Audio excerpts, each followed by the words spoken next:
Shalom aleihim, saudara-saudara yang dikasihi Tuhan Yesus Kristus. Salam sejahtera buat saudara semua dimanapun saudara berada. Damai sejahtera kiranya melimpahi saudara-saudara. Yohanes 19 ayat 16 sampai dengan 19 berkata demikian. Akhirnya Pilatus menyerahkan Yesus kepada mereka untuk disalibkan. Mereka menerima Yesus. Sambil memikul salibnya, ia pergi keluar ke tempat yang bernama tempat tengkorak, dalam bahasa Ibrani Golgota. Dan di situ ia disalibkan mereka, dan bersama-sama dengan dia disalibkan juga dua orang lain, sebelah menyebelah, Yesus di tengah-tengah. Dan Pilatus menyuruh memasang juga tulisan di atas kayu salib itu, bunyinya, Yesus orang Nazaret, Raja orang Yahudi. Saudaraku, bagi para musuh Yesus, salib yang Yesus pikul dan tempat Yesus digantung merupakan lambang kemenangan mereka dan kekalahan Yesus Kristus. Apalagi Yesus ditempatkan di antara dua penjahat, sehingga ia pun terhitung sebagai penjahat. Namun, firman Tuhan hari ini menyajikan peristiwa penyaliban Yesus sampai kematiannya bukan sebagai tanda kekalahan, justru sebagai tanda kemenangan. Firman Tuhan katakan dalam ayat yang ke-19, dan Pilatus menyuruh memasang juga tulisan di atas kayu salib itu, bunyinya, Yesus orang Nazaret, Raja orang Yahudi. Papan nama yang diletakkan di atas kepala Yesus berbunyi, Yesus orang Nazaret, Raja orang Yahudi. Bagi orang Yahudi dan imam-imam kepala, tulisan ini sangat mengganggu mereka. Tetapi kebenaran sejati tidak bisa ditenggelamkan oleh hiruk pikuk, salibkan dia, salibkan dia. Bahkan peristiwa jubah dan pakaian Yesus yang dibagikan di antara para prajurit, seruan Yesus aku haus, dan tulang-tulang Yesus yang tidak dipatahkan, serta ditikamnya lambung Yesus, semua merupakan penggenapan nubuat di dalam perjanjian lama.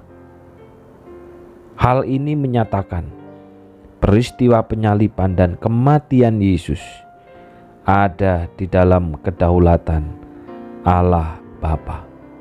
Dan sikap Yesus saat disalib menunjukkan bahwa ia tidak kalah terhadap semua musuh-musuhnya. Karena itu saudara, salib Yesus adalah kemenangan kasih dan kuasa Allah yang menyelamatkan kita yang berdosa. Kematiannya adalah untuk membereskan belenggu-belenggu dosa yang mematikan manusia. Oleh karena itu saudaraku, jangan pernah kita malu terhadap salib Yesus, karena Yesus memikulnya dengan penuh ketaatan. Dia naik ke salib dengan kepastian bahwa misi penyelamatan ilahi sedang digenapi. Jangan malu sebagai seorang Kristen, sebab barang siapa malu karena aku dan karena perkataanku, kata Yesus, Anak Manusia juga akan malu karena orang itu apabila ia datang kelak dalam kemuliaannya dan dalam kemuliaan Bapa dan malaikat-malaikat kudus. Jangan malu menjadi seorang Kristen, tetapi malulah apabila hidup kita tidak sesuai Kristus. Jadilah seorang Kristen yang Kristus, dan biarlah siapapun melihat Kristus dalam hidup kita. Mari kita berdoa. Bapa yang di surga, hari ini firman-Mu kembali menyapa kami.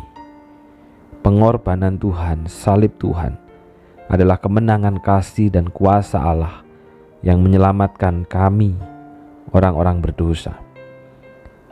Engkau telah memikul salib itu di dalam segala ketaatan.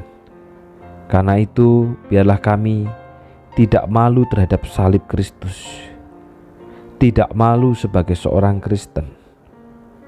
Karena sebab barang siapa malu karena Engkau dan karena ajaranmu, maka Anak Manusia juga akan malu karena kami, ketika Engkau datang kelak dalam kemuliaan. Karena itu biarlah kami malu ketika hati kami, pikiran kami, perbuatan kami tidak seperti Kristus. Dan biarlah kami menjadi seorang Kristen yang Kristus, dan siapapun melihat Kristus dalam pikiran kami, perkataan kami, dan hidup kami. Secara khusus berdoa untuk saudara-saudara kami yang dalam masa pemulihan, untuk Ibu Komangsari pasca operasi. Tuhan, kiranya Kau memberikan kekuatan. Biarlah imannya hanya memohon dan menaruh harapan kepada Tuhan Yesus Kristus saja. Demikian juga Bapak Katmin yang menjaga, yang memberikan support. Kiranya juga Tuhan memberikan kekuatan yang dari surga untuk terus memberitakan Injil Tuhan. Bapak Bagio juga kami bawa Tuhan. Kiranya Engkau yang memberikan kekuatan. Biarlah hidupnya makin terus bergantung hanya kepada Tuhan saja. Damai dan berkat rohani menyertai Pak Bagio dan juga Ibu Bagio. Demikian juga untuk Bobo Naomi, kami bawa ke dalam tangan-Mu Tuhan. Kasih Tuhan dan pertolongan Tuhan sungguh ajaib. Dan biarlah Bobo Naomi terus Tuhan anugerahkan kesehatan, bahkan ingatan akan firman Tuhan, dan iman yang nyata dan hidup ini, kesetiaannya, kasihnya kepada Engkau, biarlah boleh diteladani oleh anak-anak, oleh menantu, oleh cucu, dan oleh keluarga besarnya. Demikian juga Bobo Tung Siuyin yang juga baru keluar dari rumah sakit beberapa waktu yang lalu. Kiranya juga Tuhan memberikan kekuatan. Dalam kesederhanaannya, biarlah imannya berseru memohon hanya kepada Yesus saja. Tuhan kiranya memberikan kekuatan dan pemulihan. Demikian juga untuk Aisulan yang merawat, biarlah kiranya Engkau berikan hati yang luas untuk boleh memperhatikan, untuk boleh merawat Bobo Tung Siuyin. Terima kasih Bapa, di dalam nama Tuhan Yesus kami sudah berdoa. Amin. Tuhan memberkati.